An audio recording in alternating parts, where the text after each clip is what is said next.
चलिए शुरू करते हैं। आज केंद्रीय बैंक के बारे में चर्चा हम लोग करेंगे। केंद्रीय बैंक अभिप्राय एवं कार्य, चैप्टर संख्या 21 है।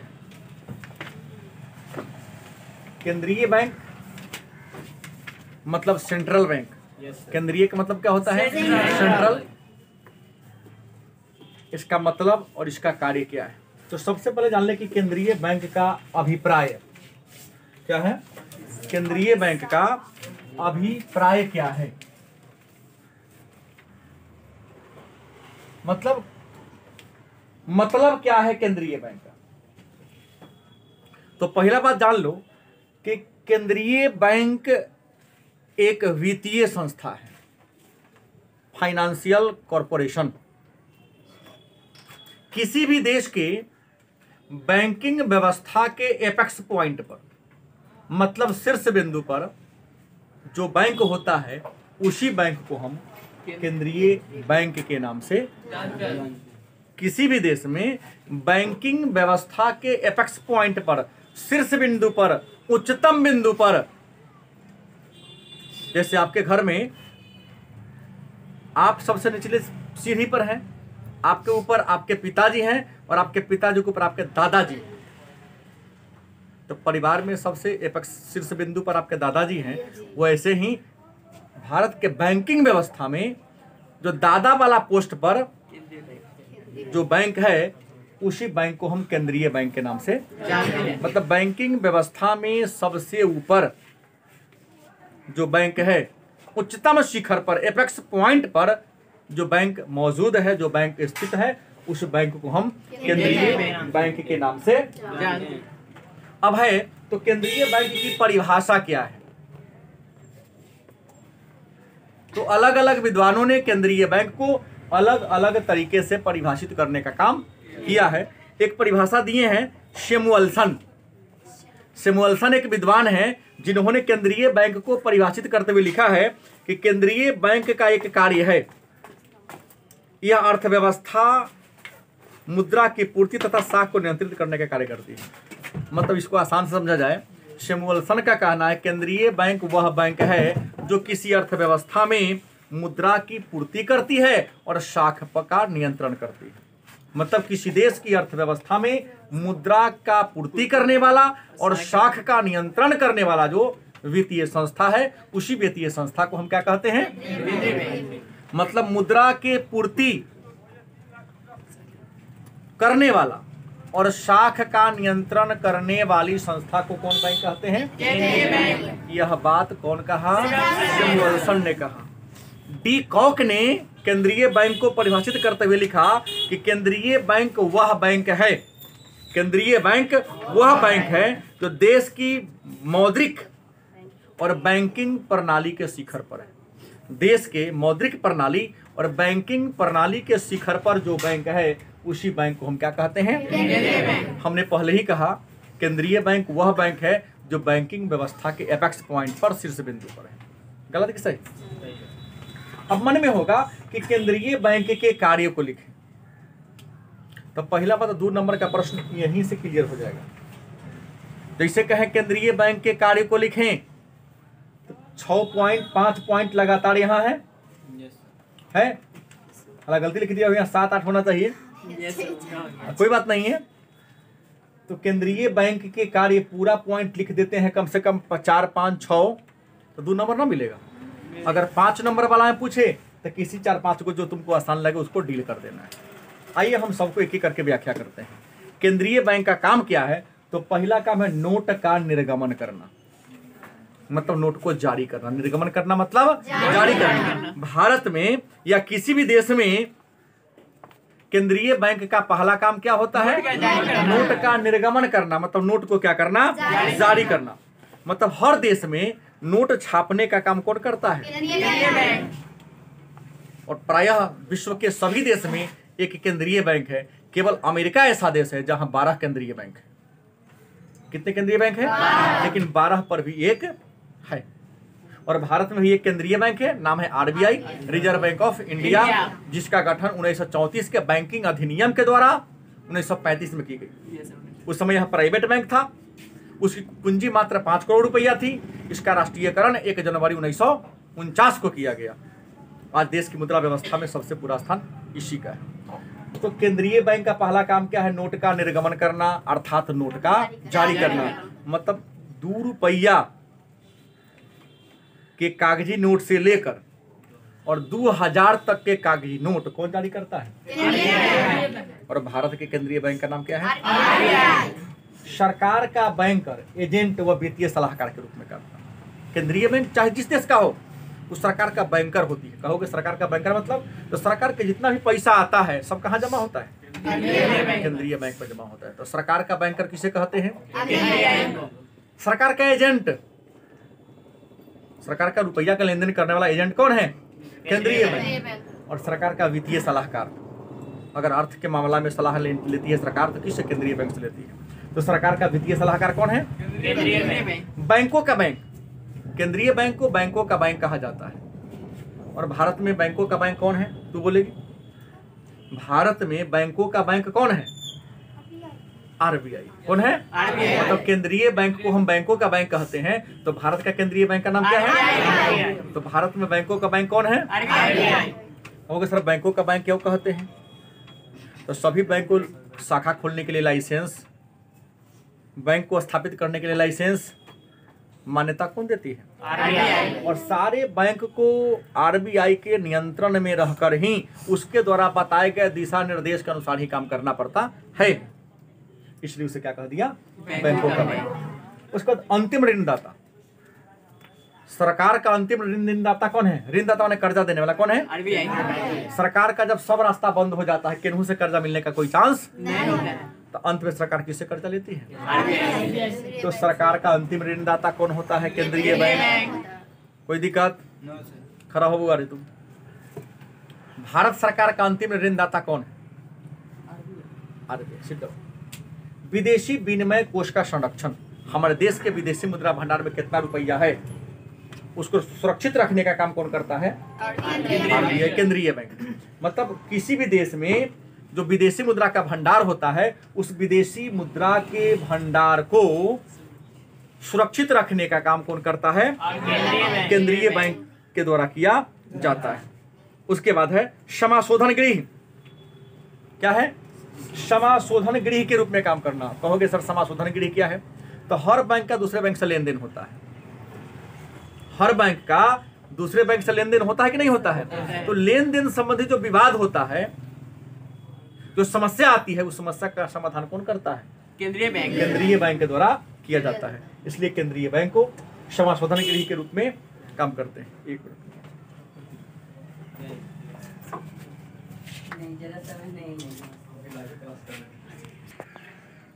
तो हमने कहा कि समाशोधन गृह मतलब हर सभी बैंक में कुछ वित्तीय लेन देन होता है, तो सारे वित्तीय लेन देन का समाधान कौन करता है? केंद्रीय बैंक।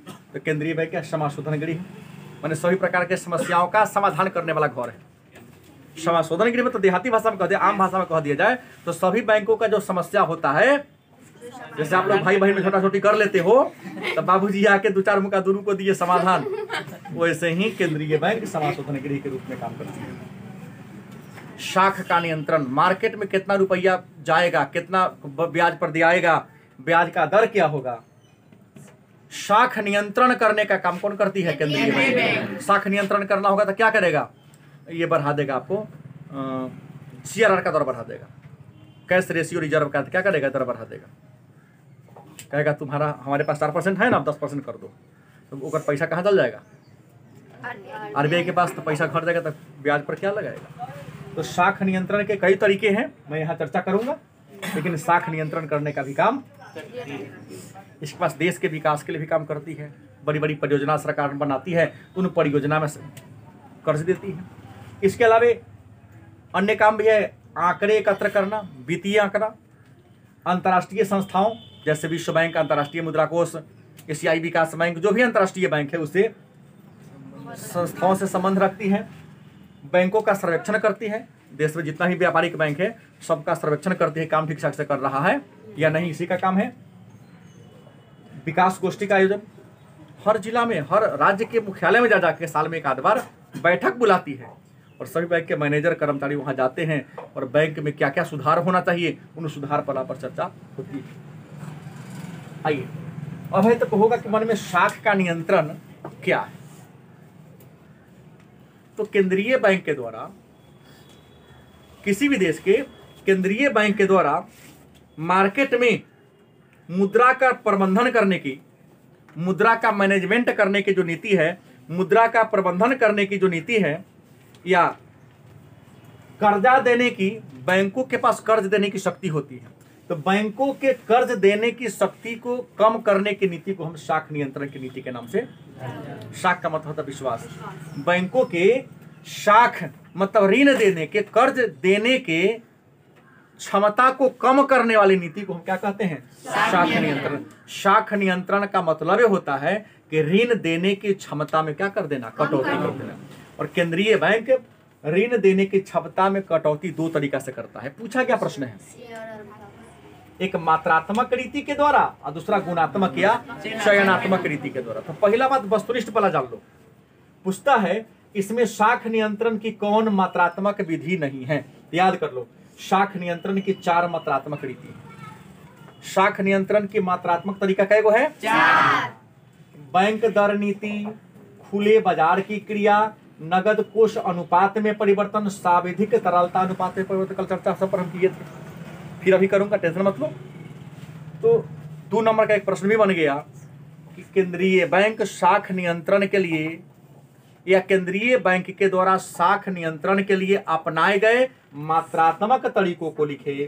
तो आप लिखेंगे केंद्रीय बैंक शाख नियंत्रण के लिए निम्नलिखित मात्रात्मक तरीकों को अपनाती है। नंबर 1, बैंक दर नीति, खुले बाजार की क्रिया, नगद कोष अनुपात में परिवर्तन, सावधिक तरलता।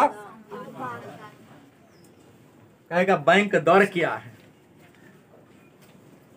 क्या है? बैंक दर क्या है? तो बैंक दर का मतलब हो गया कि जिस मतलब हर व्यवसायिक बैंक का केंद्रीय बैंक के पास क्या होता है? कुछ पैसा जमा होता है। उस जमा पर केंद्रीय बैंक सबको ब्याज देती है। तो केंद्रीय बैंक अन्य बैंकों को जो ब्याज देती है अपने जमा पर, उसको क्या कहते हैं? बैंक दर नीति। तो बैंक क्या करेगा? बैंक दर को क्या करेगा? बढ़ा देगा। आरबीआई बैंक दर क्या करेगा? बढ़ा देगा। तो व्यवसायिक बैंक क्या करेगा? देखेगा कि आम जनता को कर्जा रुपया देंगे तो बुरने का चांस है, लेकिन व्यवसायिक बैंक अगर आरबीआई में जमा करेगा तो बुरने का चांस रहेगा। तो जनता को न देकर रुपया कहाँ रख देगा? आरबीआई के पास सेफ रहेगा। तो आरबीआई के पास जैसे ही व्यवसायिक बैंक का रुपया चल गया तो इसके पास पैसा क्या हो गया? घट गया, कम हो गया। और कम हो गया तो शाख नियंत्रण हुआ कि ना हुआ? गलत कि सही? दूसरा, खुले बाजार की क्रिया। खुले बाजार की क्रिया में क्या होता है? देखिए, खुले बाजार की क्रिया हो गया open market policy. Open market policy में केंद्रीय बैंक क्या करता है कि सरकार का जो अपना जो प्रतिभूति है, शेयर, हर बैंक का अपना अपना शेयर होता है। ओपन मार्केट में शेयर का दाम क्या करता है? घटा देता है। थोड़ा सा मूल्य क्या कर दिया? डाउन कर दिया। और जैसे ही मूल्य डाउन किया तो हम और आपके जैसे थोड़ा थोड़ा पैसा वाले, दाम घटा है, ये स्टेट बैंक का शेयर है, पंजाब नेशनल बैंक का शेयर है, चलो शेयर को क्या करते हैं? खरीद लेते हैं। तो जैसे तो शेयर खरीदने जाओगे तो तुम्हारा हाथ में आ गया कागज का टुकड़ा, क्या मिल गया? और रुपया कहाँ चल गया? तो रुपया जब बैंक में चल जाएगा तुम्हारे पास खरीदने की क्षमता क्या हो जाएगी? कम हो जाएगी। तो शाख नियंत्रण होगा कि ना होगा? मतलब खुले बाजार में शेयर को बेचकर घटा देंगे। तीसरा, नगद कोष अनुपात में परिवर्तन। हमने कहा था कल CRR, कैश रेशियो रिजर्व, कहे थे CRR है क्या? इसलिए मैंने कल कह दिया कि हर बैंक को, हर व्यवसायिक बैंक को केंद्रीय बैंक में कुछ जमा राशि रखनी पड़ती है। अपने कुल पूंजी का एक निश्चित प्रतिशत जमा करना होता है। तो शाख नियंत्रण करना होगा तो उसका प्रतिशत क्या करेगा? बढ़ा देगा। क्या करेगा? और नियंत्रण नहीं करना, उदार करना है तो उसका प्रतिशत क्या करेगा? नियम है, मान लो 200 करोड़ है तो कहता कि 10% रखना पड़ेगा। कितना परसेंट? दिख रहा है मार्केट में शाख कंट्रोल करना 15% बढ़ा देगा। व्यवसायिक बैंक का 5% रुपया कहाँ चला गया? तो व्यवसायिक बैंक के पास रुपया क्या हो जाएगा, कर्जा मांगने जाएगा तो तू देगा नहीं देगा। शाब्दिक तरलता अनुपात, बैंक को आदेश दे देगा तो तुम अपने कोष में न्यूनतम इतना % रुपया रखो हमेशा। शाब्दिक तरलता अनुपात में क्या होता है, व्यवसायिक बैंक अपने पास हर समय कुछ नगद राशि सुरक्षित रखता है। आरबीआई आदेश देगा कि सभी बैंक अपने खजाना में, अपने कोष में कुल पूंजी का 20% सेव करो, 20% से कम होना नहीं चाहिए। तो शाब्दिक तरलता अनुपात होगा तो बैंक में पैसा बढ़ जाएगा, मार्केट का पैसा ढुआ के अंदर आ जाएगा, शाख का नियंत्रण होगा। तो ये हो गया मात्रात्मक। ये लग रहा है ना, मुद्रा के मात्रा में, किसमें, मुद्रा के मात्रा मार्केट में कम करके शाख पर नियंत्रण करना क्या कहलाता है, मात्रात्मक। तीसरा है गुणात्मक या चयनात्मक, माने किसी खास क्षेत्र में, 100 पर नहीं, किसी खास वस्तु पर दाम घटाकर चाहे बढ़ाकर किसी खास क्षेत्र में मुद्रा की मात्रा को घटाकर जब शाख का नियंत्रण किया जाए तो इसे क्या कहा जाएगा, गुणात्मक या चयनात्मक रीति। तो पहला बात जान लो कि शाख नियंत्रण के गुणात्मक या चयनात्मक रीति में क्या क्या आता है। 6 है, प्रचार है, नैतिक दबाव है, प्रत्यक्ष कार्यवाही है, सीमांत आवश्यकता में परिवर्तन है, उपभोक्ता शाख नियमन है, शाख की राशनिंग है। आइए शुरू करते हैं। शाख की राशनिंग का मतलब क्या होता है। तो शाख की राशनिंग का मतलब होता है कि आपको यहां लिखा है केंद्रीय बैंक अंतिम ऋणदाता होता है। सरकार को जब ज्यादा ऋण दे देगी तो मार्केट में बेसी रुपया आ जाएगा, तो मुद्रा का वैल्यू क्या होगा, गिरेगा, विश्वास घटेगा रुपया पर से। तो यहाँ पर शाख की राशनिंग कर देंगे, क्या कि नहीं इतने आप इतना मांगे, इतना नहीं, जैसे आपको हम कम देंगे, मेरे पास उतना धनराशि नहीं, कम कर देगा। न तो कहेगा कि आपके पास जो है पहले हमारा ब्याज हमको सधा दीजिए, या पहले का रुपया हमको कर दीजिए, फिर आपको हम देंगे आगे। उपभोक्ता शाख नियमन, उपभोक्ता किसे कहते हैं, जो वस्तु को प्रयोग करता है, जो वस्तु को क्या करता है, प्रयोग करता है, उसे हम क्या कहते हैं, तो कहता है उपभोक्ता शाख नियमन के ना होगा। तो जो टिकाऊ वस्तु खरीदने वाले हैं, टिकाऊ वस्तु खरीदने के लिए कहेगा कर्जा ना देंगे खास जगह पर, कच्चा वस्तु खरीदने के लिए आपको पैसा देगा। तो कच्चा वस्तु आज खरीदे फिर खराब हो जाएगा, फिर खरीदना ही पड़ेगा आपको, पैसा स्टॉक करने का आपको मौका मिलेगा नहीं मिलेगा। लेकिन टिकाऊ वस्तु के लिए आपको क्या करेगा, खास जगह पर पैसा देना बंद कर देता है। किसी खास जगह पर पैसा देना बैंक क्या कर देगा, उसको कहेंगे चयनात्मक, खास इलाका में। यहाँ क्या करेगा, उपभोक्ता का शाख नियमन करना है तो कहेगा टिकाऊ वस्तु खरीदना है तो पैसा न कर जाना है, क्या करना है तो फलना, आलू प्याज खरीदना है, खाने वाला सामान खरीदना है तो लो पैसा दे देंगे, खेती करना है तो पैसा तुमको हम दे देते हैं, बिल्डिंग बनाने के लिए कर्जा न देंगे, रहेगा अभी पैसा नहीं। हाँ दुकानदारी करना है तो देंगे, तो वहाँ पैसा तुम्हारा टिकेगा नहीं, ट्रांसफर होता रहेगा आदमी से दूसरे आदमी के हाथ। सीमांत आवश्यकता में परिवर्तन, चयनात्मक तरीका या गुणात्मक तरीके के तहत क्या करता है, सीमांत आवश्यकता में परिवर्तन कर देगा।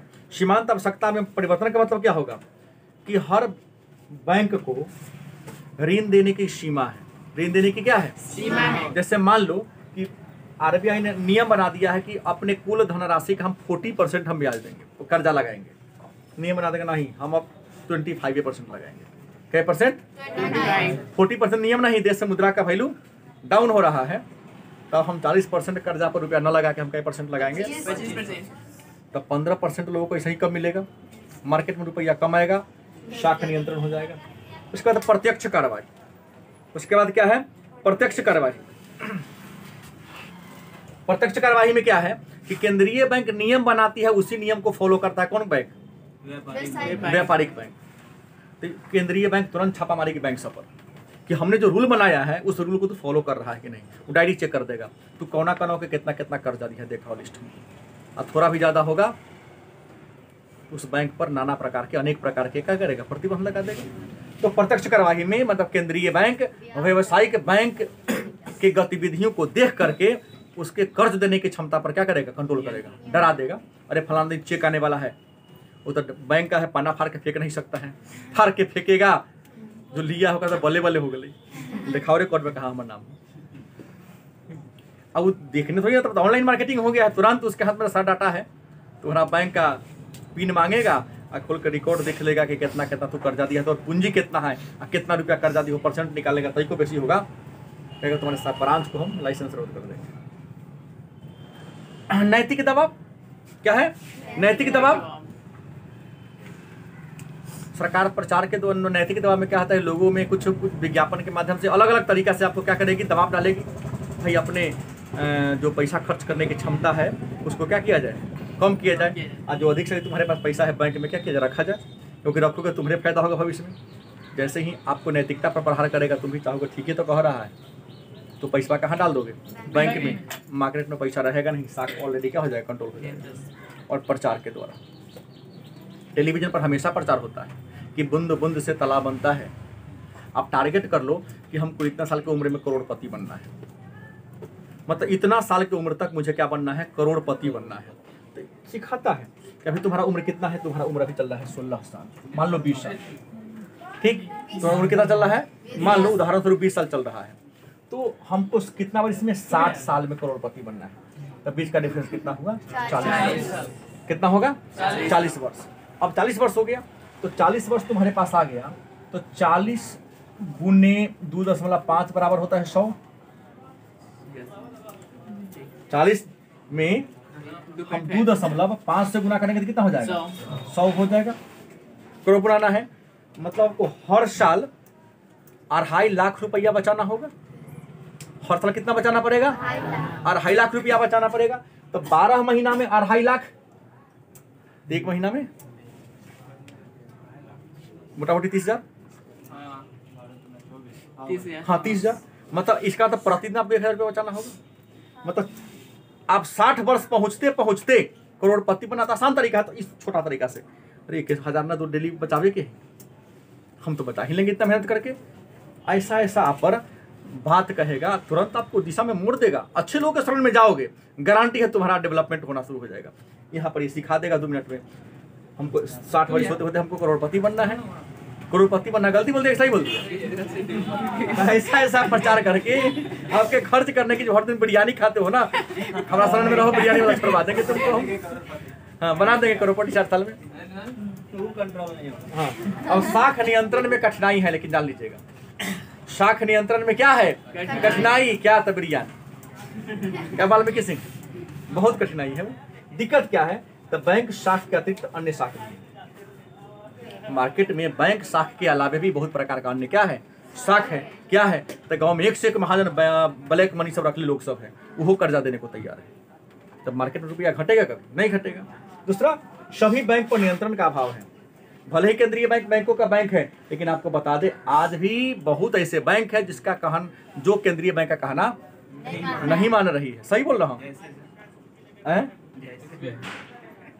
नहीं नाम अभी नहीं बोल सकता हूँ, लेकिन कई ऐसे बैंक हैं जैसे विदेशी बैंक सब है, जैसे सबका 43 साल से बेच नहीं देना है, कौन तो प्राइवेट ICICI से 2-2 लाख रुपए एक बार ट्रांसफर करा दे रहा है। जल्दी की सही, तो दिशा निर्देश नहीं मानना है।